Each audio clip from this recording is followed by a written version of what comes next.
So, I wanted to make the next series of slideshow of classic Buddhist amulets. This time, some of the various Pim of the great Luang Por Parn of Wat Bang Nom Kho, where I was honored to spend some of the first few weeks of my serious practice staying in temples in Thailand. And it's one of the most famous, internationally famous amulets of all time, known as the 246 OBE edition, but actually Luang Por Parn made amulets throughout his life, of course, and with his later editions after 246 OBE, his first prime apprentice, Looksit, Luang Por Ling helped to make and empower with him. And Luang Por Ling first editions were also assisted with empowerment and making by Luang Por Parn. That's what I call a crossover period. And so an amulet, a Luang Por Parn Wat Bang Nom Kho amulet that is from the late era close to the passing away of Luang Por Parn and the early era of Luang Por Ling might just be able to say, who's it from? You could say it's from Luang Por Ling and Luang Por Parn helped him, or you could say it's from Luang Por Parn and Ruesi Ling helped him. So a lot of people have misconceptions about that, and many temples have lineage masters which continue the Vicha, the magical line teachings and practices of making amulets and empowerments, such as the Bao Yang Grop Pet, the blowing of the Yang Grop Pet into the forehead bone through kata, meditative empowerment, and is passed on from master to master, such as Wat Bang Nom, which had Luang Por Parn almost 200 years ago, and then on to Luang Por Parn. And there were also Luke Wat, who never became abbots, but were monks, making also Bia Gare, the famous Bia Gare, Wat Bang Nom, made by Luang Por Parn, Luang Por Parn, and Luang Por Jira, who came after, and now Luang Por Kong Sanya, who isn't the abbot, he's the Luke Wat, but he's the one who's famous for Bia Gare. And there was also another Ajahn at the same time as Luang Por Parn, who became abbot, and the other Ajahn did not become abbot, but also learned with Luang Por Parn and made Bia Gare, according to the Vicha of Luang Por Parn, and was making them at the same time as Luang Por Parn, and are also available, but much lesser known on the international scene. Anyway, back to Luang Por Parn, this amulet which we are looking at and admiring, and I'm going to reduce it a bit now, I think, just to get a clearer look at it, because it's a bit too expanded. This is a Prat Luang Por Parn Pim Krut Boran, and it's a Pim Lek, it's a small amulet, and it's a Pim Krut, so Song Krut, Buddha riding Garuda. But as you can see, it's not the classic appearance you may have seen with Luang Por Parn amulets, because it's a very early era amulet, which can also be seen by this fossilized effect and rubbly, broken edges. He always liked to use angled edges, which in early era will be smoothed with the hand and not equal, and with later eras where block presses were made will be more straight, and Luang Por Ling will be straight over here. So we'll look at the rear face now and bring it up, and you can see the chunk of fossilized Muan San in the middle.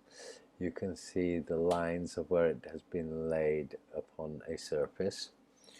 The markings on the back of an amulet depend on the surface they are laid on when the wet clay is laid out to dry in the sun,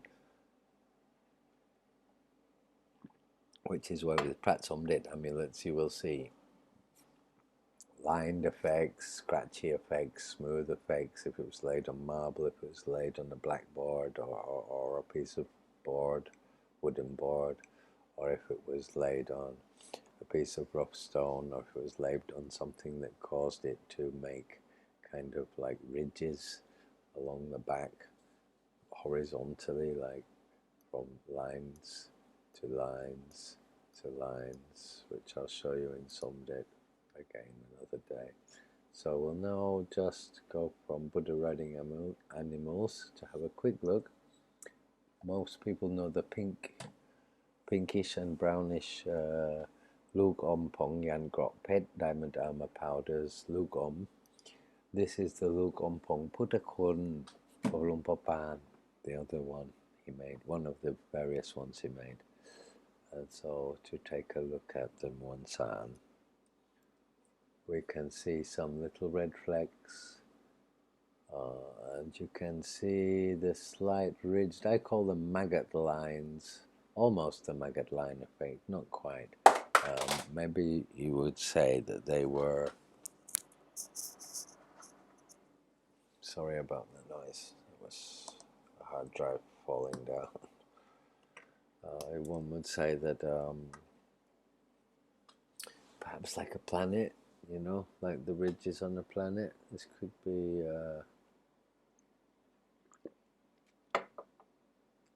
some kind of planet, you know. You can see the features of the what I would say irregular surface features. It's not smooth, it has cracks, it has little bumps in it. You can see the very white powders in it. You don't see much white powder mildew coming to the surface, which would mean it doesn't have like seashell mixed with coarser powders. It's made from powders of the same kind of coarseness or fineness, quite fine, and the only coarse bits is what has caused the effect on the surface. You can't identify many particles. You can see small pinker particles, which are probably rose petals from flowers offered to the Buddha by monks, and Ponglop, which is yantra powders. So that was the Luk Om Pong Putakun, which is maybe not so visually spectacular as the pink versions, or the really old like Pong Prai Guman looking mildewy browny beige versions, but actually just like the Luk Om of Luang Pudu, which is also white, distinguishable by very fine white crystalline powders and the takrut inserted in most versions. But also like that Ponglop yantra powders, the 108 yantra drawn for Pong Batamang, the first of the 5 powders, and use that chalk to make another chalk stick and draw another 108 yantra, which makes the Pong Putakun, and then do it again, 108 yantra designs, and the residue powders you make another chalk stick and do another 108 to make Pong Trini Sing He, and then you make another 108 yantra with a stick made from those chalks residues to make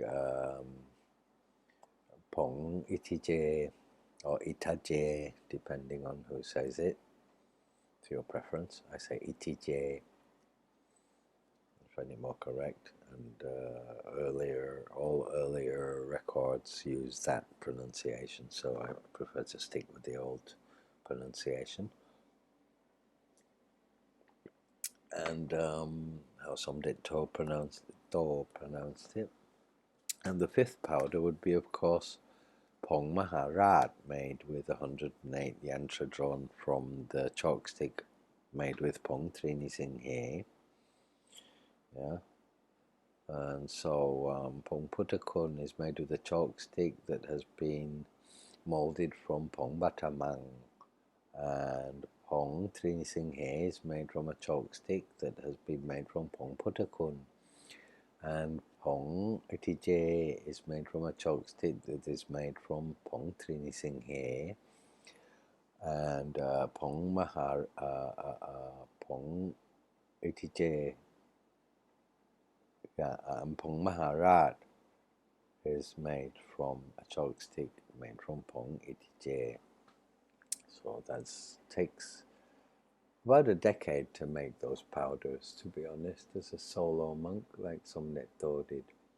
So let's go now to a classic pimp. Pim.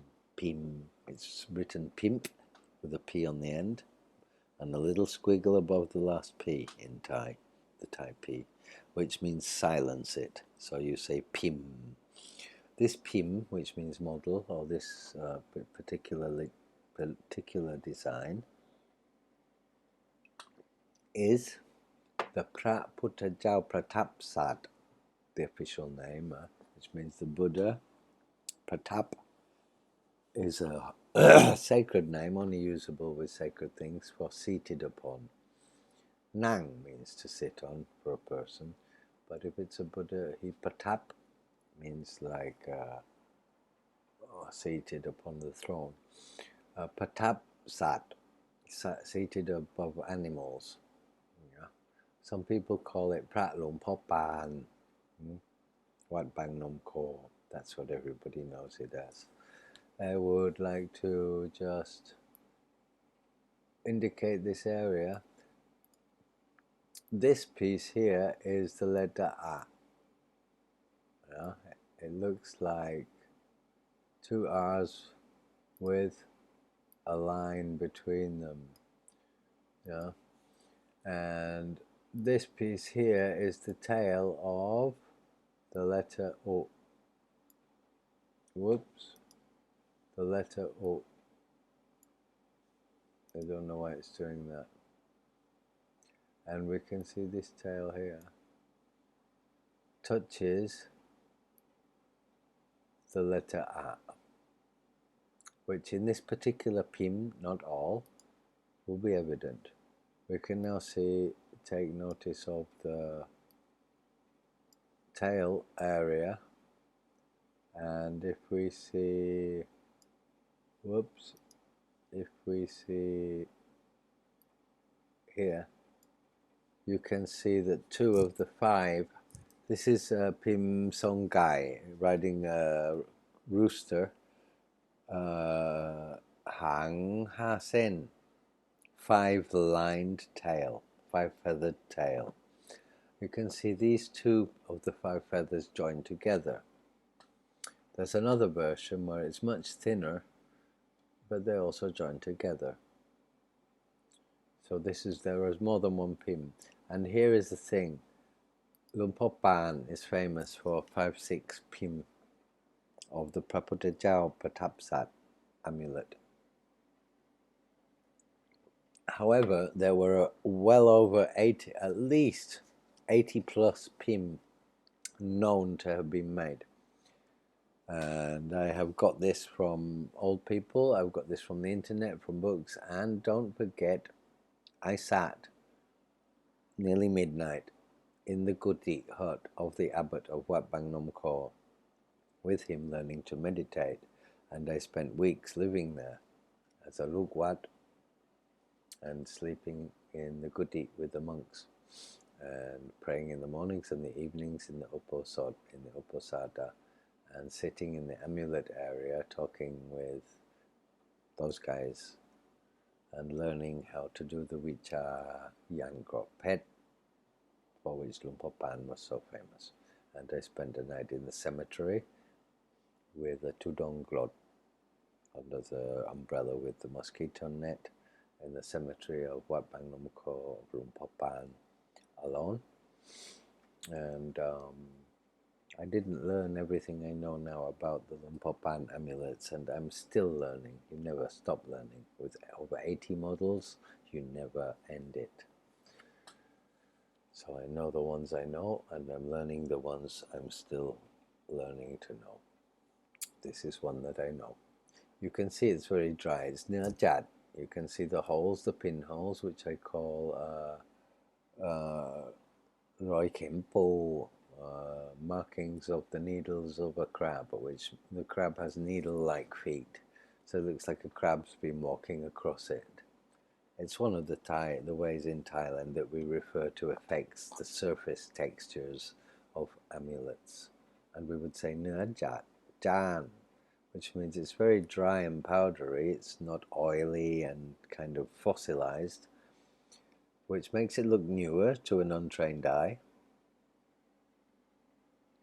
But it just, you know, you mix different amount of oils in the muon san, and every time the pot is empty you make a new batch of muon san and keep pressing, and so you get different effects. And with baked clay amulets or dried powder amulets, depending on the sun or the heat of the sun or the heat of the oven, if the oven cooled down, half of this might be green and the other half red, which you see in many prakrup that were baked clay. That's because when the oven is cooling down, the color of the clay changes. And here's the rear face. So you can see once again this pinkish crab, which you will also see on the famous Lumbusuk / Luang Por Parn amulets of the Prat group, Prat Somdet Rasami, Group Krongkhom, which also had a pitta. It was found in the Wat Krongkhom Chedi Supa, which were blessed and made in 2460 by Luang Por Parn, Wat Bang Nom Kho, and Lumbusuk of Wat Bang Krong Makam Tao. And you can also see this pinkish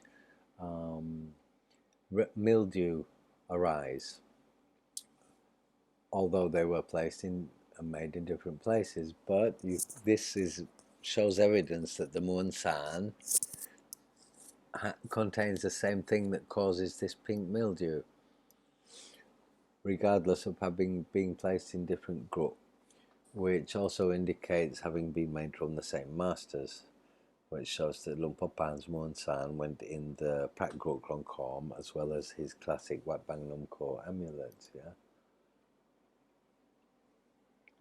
So we now go on to the Prat Luang Por Parn Songai Ha Sen. Again, we can see the tail of the uk connecting with the top of the a, and this is very clear. As you can see, the edges are rounded. Why is it doing that? The edges are rounded, but a little bit squarer than the earlier version I showed you. And you can see that here, whoa, that here,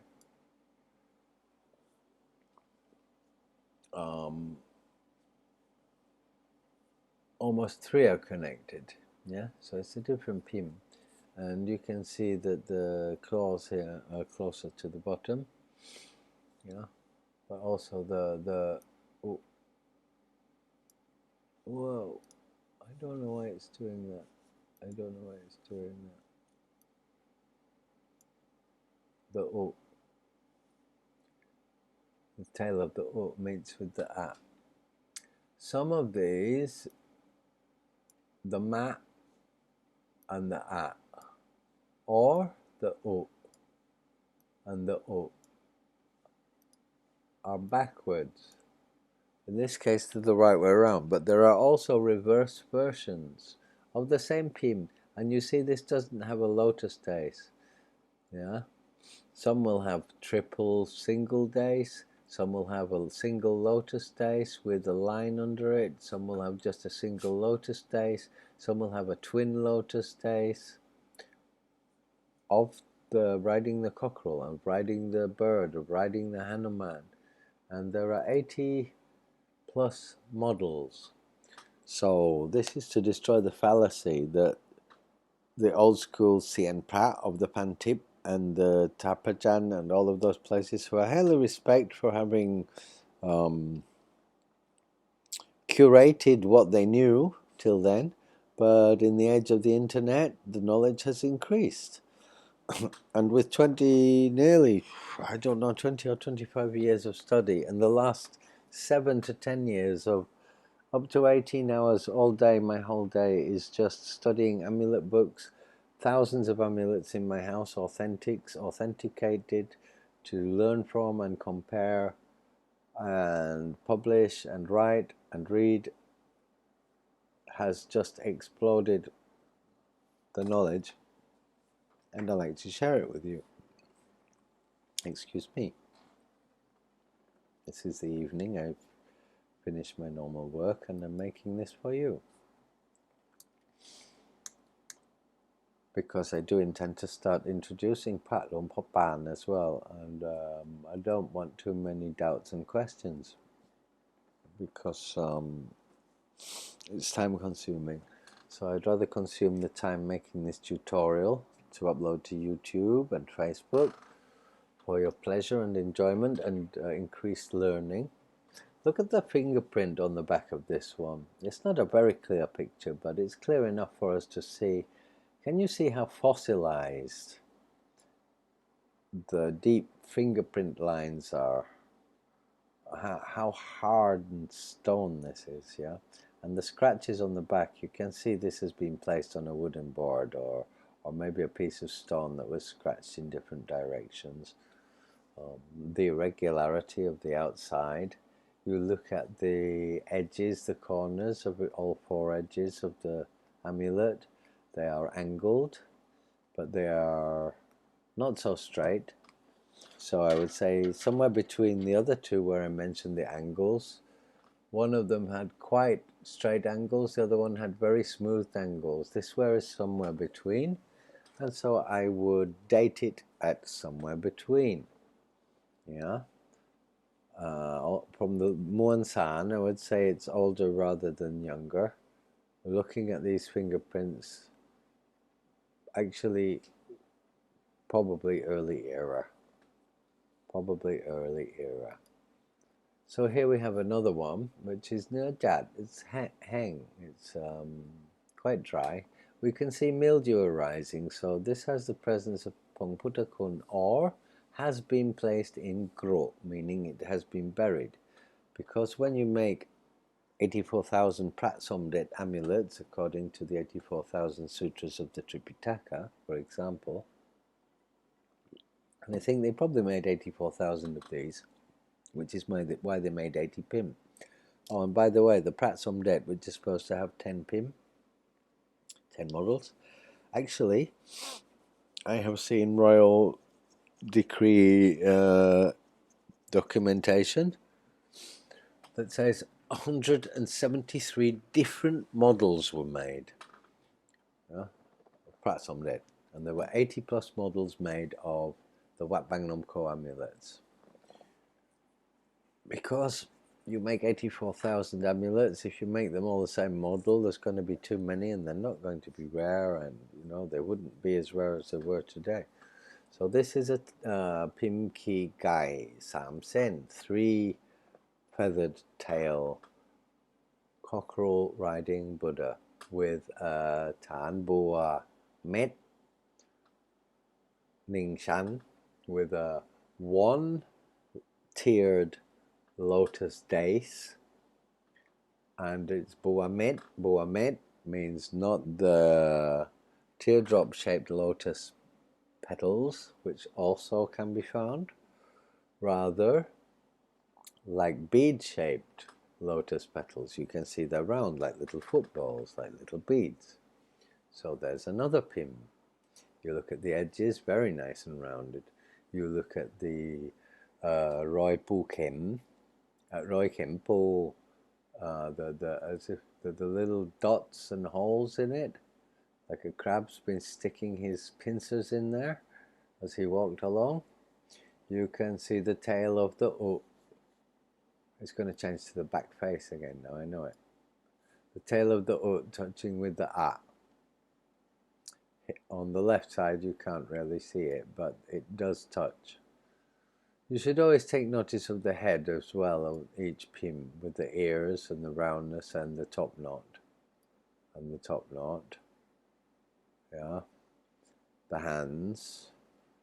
The legs, if it's straight here, if there's a pattern, if there's a V going in there. Some of them have a V coming up this way, up through the middle of the legs, through the hands. The roundness of the knees on this one, the neck of the cockerel, the head of the cockerel, where the beak is, the claws of the cockerel, whether they touch the edge or not, the tail here, the angles, yeah, but each one is also different, yeah, because hand pressed. Here the top piece, the angles between each piece, yeah, the shapes of these of the lotus beads, yeah, and the thickness of one arm against the other, yeah, and so on. You can see, and in the top of the amulet you can see the pong we said, the white special powders filled inside the amulet, yeah. And here is the back face. Whoops. Here is the back face, sorry. And you can see the powders spilling over into the other side. And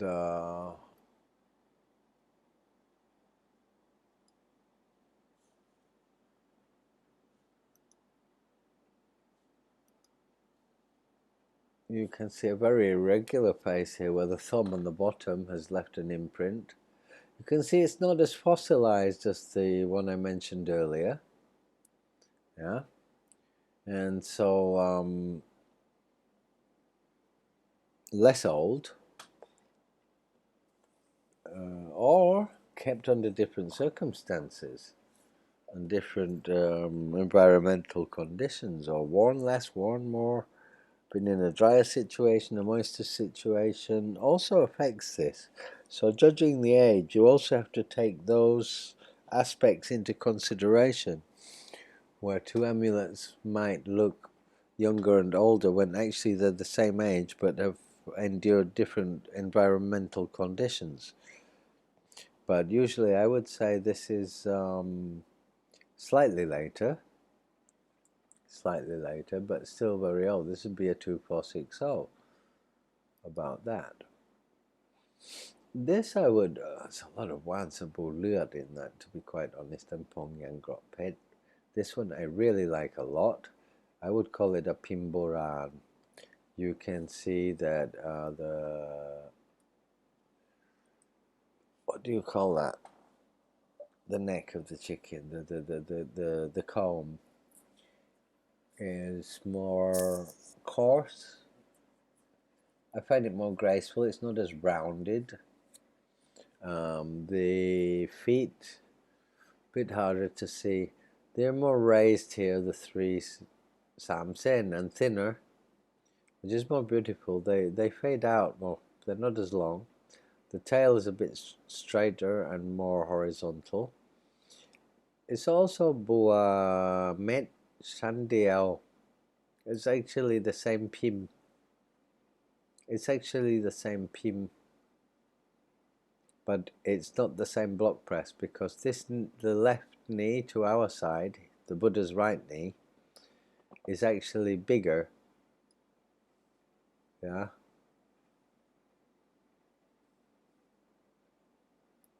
than the Buddha's right knee on this one, which is the same size as on the other side. And also there is a difference here. There is a difference. These two are stuck together, but it's the same Pim. This is also thicker. Whoops. This is also thicker. I'm sorry. This is also thicker than this side. It is on the other model, but this one is much thicker. This has been used much more. This is also different, slightly different. This is an older Pim, and the corners are much shorter and more rounded. It has Pong in the top powders, so it's another authentic one.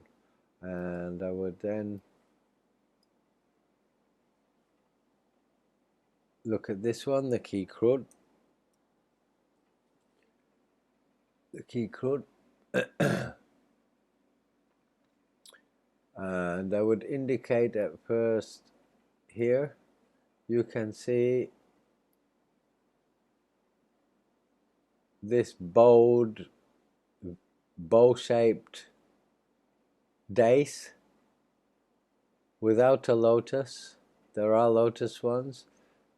There are Hanuman with wings. Here you can see Hanuman more with arms and bent knees. The wings are very coarse. You can see here a wing.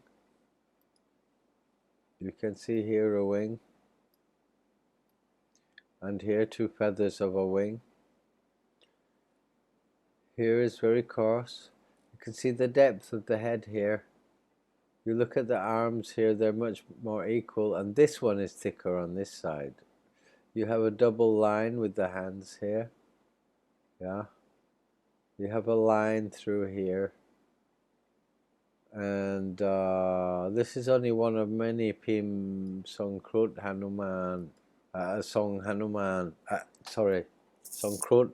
Sorry, I kept saying Hanuman. Getting confused. Song Krut Garuda, not Hanuman. Did I say Hanuman? Well, millions of amulets in your head. I was probably thinking about the other one. So here is the rear face. And we can see the particles.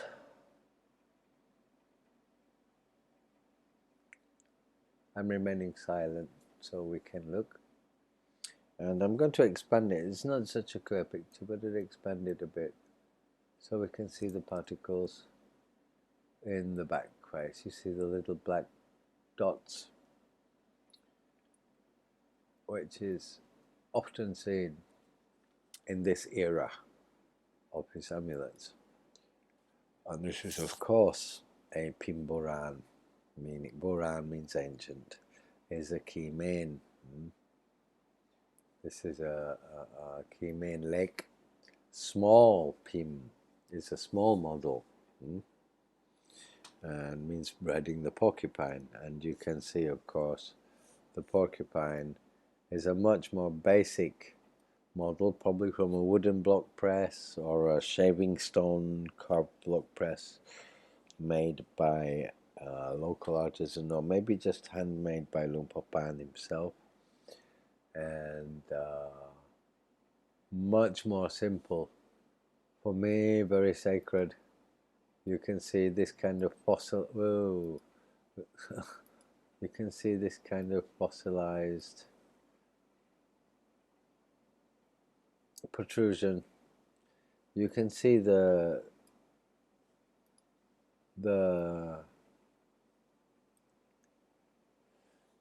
how would I say, suk means worn down details, and over the surface of the porcupine, over the where there was a single dais, buamet, round bobbled lotus dais. Looks like it might have had a line under it. The Buddha itself is beautifully shaped, has a rounded top knot. There is powder in the bottom. The U touches the A, connects. As it does here, it connects with the top of the A. And beautiful, yes, beautiful. So we look at the rear face now. Just take him up a little bit. And you can see white crystalline particles, white powder rising. You can see bits of mildew arising, black particles, crevices, which is from with earthen amulets like this, it happens a lot less than white sacred powders like the Prat Somdet. But as the wetter clay, and don't forget that baked amulet isn't really wet anymore, but it still has some moisture within in the depths. And this causes this kind of fissures to occur and small holes like this as the clay gets drier and drier and contracts. And this kind of uneven veined surface, which has a texture to it. If you ran your finger over it, you would see there's higher and lower bits to it. also comes from the contraction and only comes with fossilization and age. And we look at the edges here, very smoothed off. These are almost circular here, and uneven bits like this show that it has not been cut with machine, it's been cut with a knife or with an instrument by hand. So a very early era amulet. I would take notice of these crevices here because it shows extreme aging. And here I would try to get a look inside at the clay, because this piece here you can see the inner clay, which will have had less exposure to oxygen and less exposure over time, and you will be able to see a more fresher look and see the content, which isn't easy, I know. So here we can see a little bit more. This is the Pim Main Mangkon Yai, so also a porcupine, but the big dragon version, Mangkon Yai. And as you can see, the lotus is more like a curved boat, and it has kind of little lines between it. The feet of the Buddha are very tapered. The arms are more curved outwards, more bent outwards. The head is typical, but the ears are much bigger than usual. No U visible, only Ma and A. Yeah? And here is a U. Here was a U, but it's caved in. And here we have a Tan. I don't know what this Tan is called, of this Pim. It's not a boa, it's not a lotus. It's like a takrod, but I don't know. I shall find out what that is called. As I said, I'm still learning the 80 plus models. This is one of 3 or 4 porcupine models we've already looked at. This one you can see facial details. You can see facial details in it. And very, very clear cut lines of the whiskers and the fingers and the lines along its body which touch with the edge.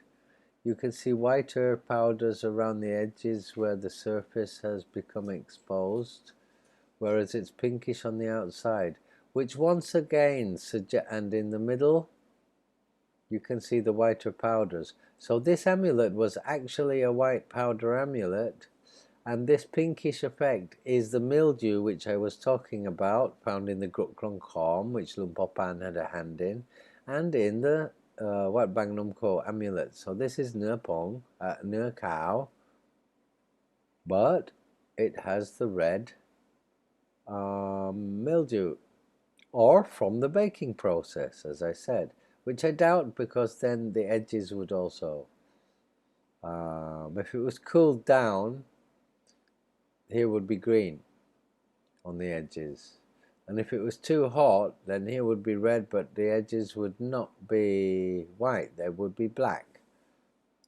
So we'll look at the back, and here we have lovely, lovely fingerprints.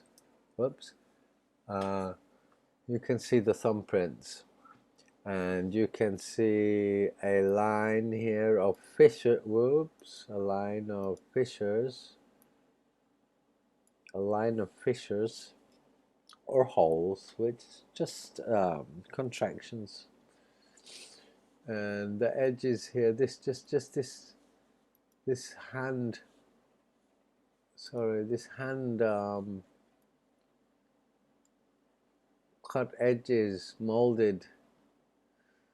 I mean, how much more handmade can you get than this kind of fingerprint? And the dryness, it's not fossilized, so it's not the first era, it's 2460. Yeah, you can see, maybe we expand, little bits of white, less bits of black substance, the odd bit. So this was a different batch of Muan San, because every time you mix a new pot of stew, the ingredients are slightly different, even though it's the same formula, same recipe. And then talking about old, early era, here we have the porcupine again. And as you can see, this porcupine is like the other one, which was red and dry. Yeah, was red and dry. And the Pim Lake, this was a small Pim of an early era version. Yeah, very simple porcupine. And also, you look at the details of the porcupine, very simple, with a straight aardvark nose. I'd call it the aardvark nose. Pim. And this bobbled lotus taste that seems to have separated gaps in it, which we can actually also see here on the Pim Lek, on the small version, and we can also see the aardvark nose. Yeah, so that's the Pim Lek, early era. It looks just as old. You can see the difference in the clay between that and that. Yeah. Here we have very old. This has been lacquered, of course, as you can see. It has lacquer on it.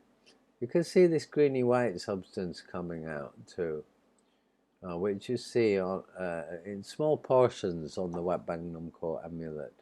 I'm not sure, it must be some kind of malachite arising from something within there. And here we have a Pim Ki Nok riding the bird. Bùa thản bùa mét chăn điêu thản bùa mét chăn điêu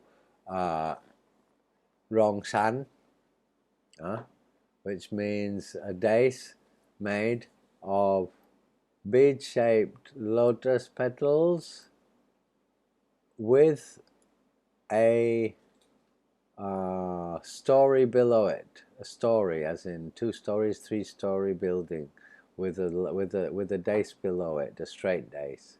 And it's the Pim Ki Nok riding a bird. It's the Pim Ki Nok riding a bird.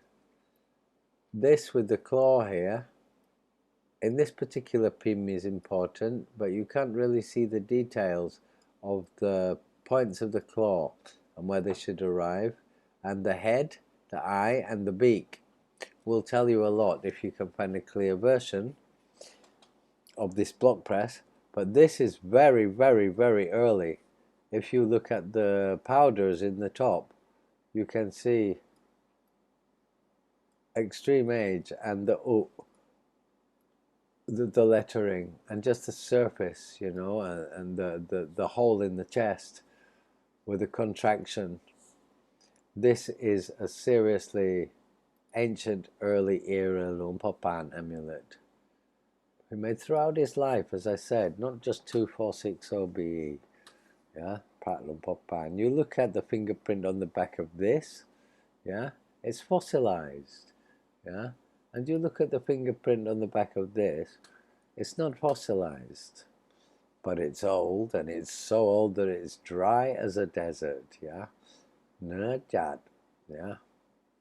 But you look at the back of this one, and you see how fossilized it is. It's like a 200-year-old Prat Somdet Wat Rakang or more, yeah. And you can't fake that kind of aging. And look at the curve on the cut around the edge, the border of the amulet. And just look at the fossilized effect of the fingerprints and how less deep they are because of the wear and tear over the years, which is decades more than the previous version, which I showed you here. Yeah, many decades more, many decades more. Yeah.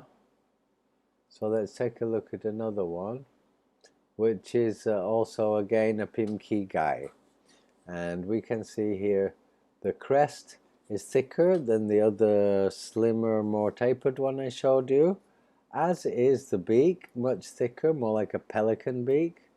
These are the Bua Met Chan Diao The ball-shaped lotus tace does not have a line under it. It just has the ball-shaped lotus tace.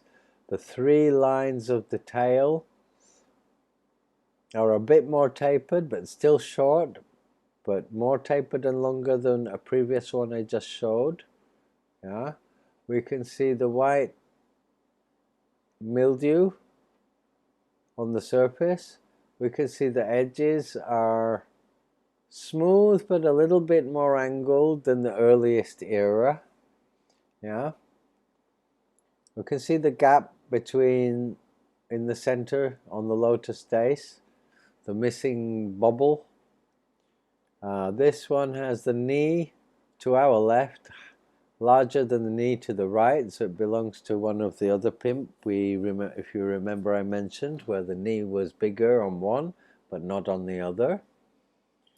And so that is the Pim Ki Gai Sam Sen Tan Bua Diao.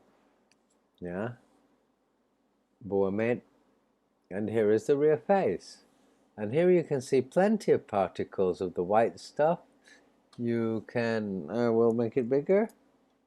You can see the little black particles, not as many as in the one example I showed, but you can see particles and the white particles within. You can see the holes and the textured surface where it is irregular, and then you can see where it's become open and oxidized. Instead of white powder visible, you have some kind of grayish color here. It's turned gray, exposed to the air, the inners. Therefore, this white stuff is not the inner stuff. Rather, coming up, the Pongputakun, it is not. It is crab group. So, they make 84,000 amulets. They distributed in throughout his life, and in the official edition where it was mass made in 2460 BE, famous edition. But before that, for decades, he was making them in the forest. And probably not just from these powders, probably made them from other things too. There's still a lot to come to light about Luang Por Tim, Luang Por Parn, Somdet Praputtajanto, and other great masters. Luang Por Keo, Wat Bang Nom, and you know that they're all gone and there's only these 5 models and they're worth $1 million.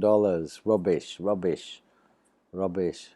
I see them sell stuff for $10,000 in the magazines here. I'm quite happy to sell one of their $10,000-$15,000 amulets if it's a first prize winner for $3,000. If it's no certificate for $1,000, but authentic.